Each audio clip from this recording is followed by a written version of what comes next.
Michael B. Jordan smiled, but his eyes said everything. Then he faced a woman who once laughed at him, and his response was calm, sharp, and deeply human. This was not just celebrity drama, it was psychology in real time. And if you have ever been dismissed, this story hits hard. First, old humiliation does not disappear just because life improves. Your brain stores shame like a warning sign. So when that person returns, the old feeling can return too. One sentence can wake up a younger version of you. But here's the truth. Being called corny sounds small, but small labels can shape big pain, especially when they attack who you are, not what you did. That is why people remember these moments for years. Social pain sticks because the brain treats rejection like danger.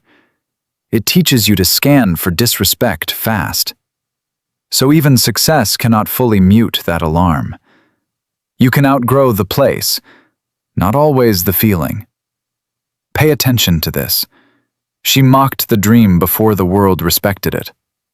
That matters more than people think. Because rejection hurts most when it hits your future self. It tells you your hope is embarrassing. Years later, the body still remembers that sting.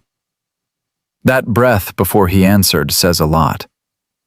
Second, success changes your status, not your emotional history. Winning does not erase the first wound, it just covers it with better lighting. And sometimes public praise makes private scars feel even stranger. This is where it gets interesting. When people praise you after doubting you, your guard goes up. Because your mind compares now with then.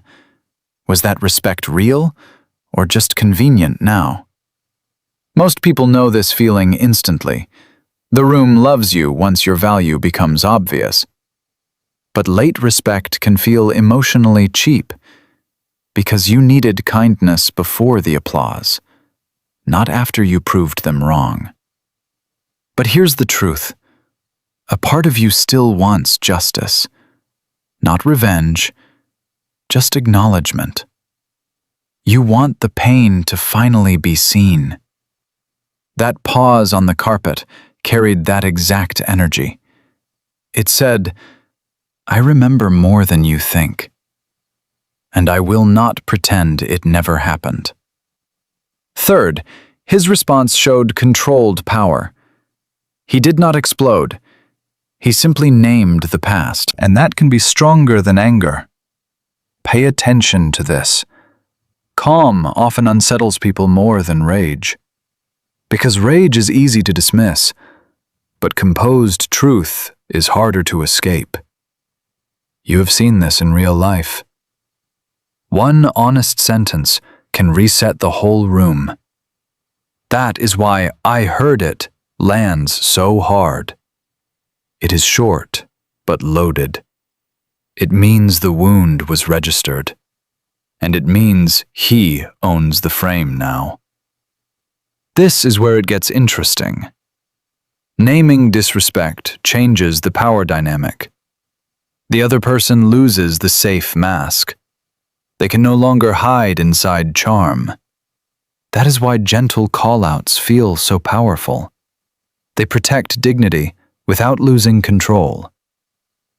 Fourth, this happened in public, and that changes everything.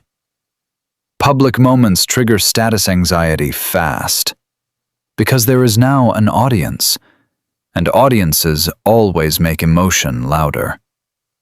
But here's the truth. Your brain cares deeply about how you rank socially. So does everyone else's brain. That is why one line changed the air. The room could feel who held the power. Public embarrassment has a long half-life. It replays in your head more than private pain. Because shame loves an audience. And now the audience lives online forever. Pay attention to this. Viral moments magnify old wounds. They turn personal memory into public meaning. That is why people reacted so strongly. They were not just watching him. They were remembering themselves. That is what made the clip feel personal. Fifth, people often rewrite history when you finally win. They soften the past. They call it joking. They act like it was never serious. This is where it gets interesting.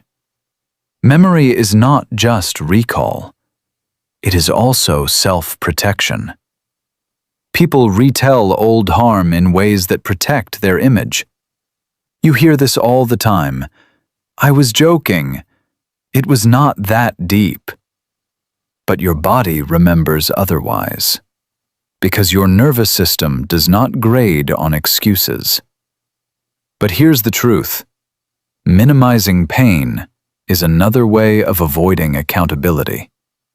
It asks you to betray your own memory, to keep them comfortable. That is why honest naming matters. It keeps your reality intact. And that is a form of self-respect. Sixth, dignity often beats revenge. Revenge chases a reaction. Dignity sets a boundary. That is why his response felt so strong. Pay attention to this. Controlled behavior signals inner strength. You are not begging to be understood. You are choosing what energy gets your time. That is powerful in relationships too. Not yelling, not pleading, just clarity, just truth. This is where it gets interesting. Many people confuse self-respect with ego, but they are not the same. Ego wants to win the room. Self-respect wants to keep your peace. His response leaned toward peace, not performance. That is why it felt mature. Not perfect, but deeply controlled. Seventh, this moment teaches something bigger about your life. The people who dismiss you often return when your value is visible. And that can mess with your head, because part of you still wants their approval. But here's the truth. Closure rarely comes from them. It comes from how you meet yourself afterward. Do you betray your memory? Or do you honor what it taught you? Healing is not pretending nothing happened. It is remembering without letting it own you. It is saying, I see this clearly now, and I do not need to chase your version. Pay attention to this. The healthiest comeback is not proving them wrong. It is living so fully that their opinion shrinks. You stop arguing with the past. You carry the lesson, not the chain. That is the deeper power behind his response. He remembered, but he stayed in control. So the real story is not fame. It is what pain does to memory and pride, and why old disrespect still shakes you today.